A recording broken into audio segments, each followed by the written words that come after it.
If you can't perform this maneuver that I'm going to demonstrate in a minute or so, you better cancel your driving assessment. You've got to be able to do it at least 9 out of 10 times, in my opinion, to be able to pass your driving assessment, because they will put you under microscope when it comes to clutch control. Got to stop next to the curb, and then you've got to make sure that you do your best to try and get onto the curb to the best of your ability. Once you've done it, go back reverse over, go back reverse, and then again do it as many times as possible, so that way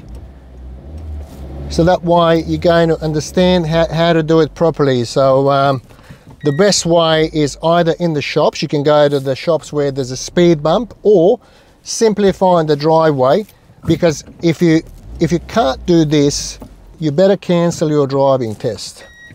So do it as many times as possible. So what happens, you are transferring the power of the engine to the wheels. Stop completely.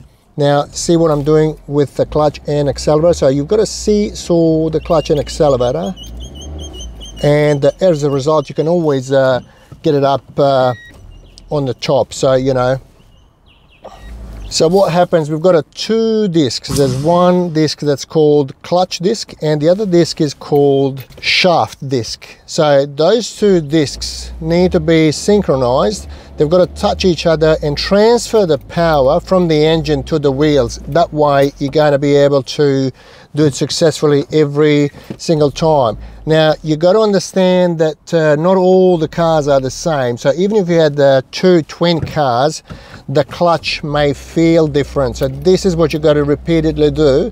When you take your manual car to the tyre shop, surely you're going to experience how the operator that's trying to get it up on the hoist is doing this sort of noise and sort of seesawing it, because they don't know you know, how it feels, because they haven't sat in your car and driven your car before. Once again, just try to make sure that you understand that the two discs that are involved need to be synchronized.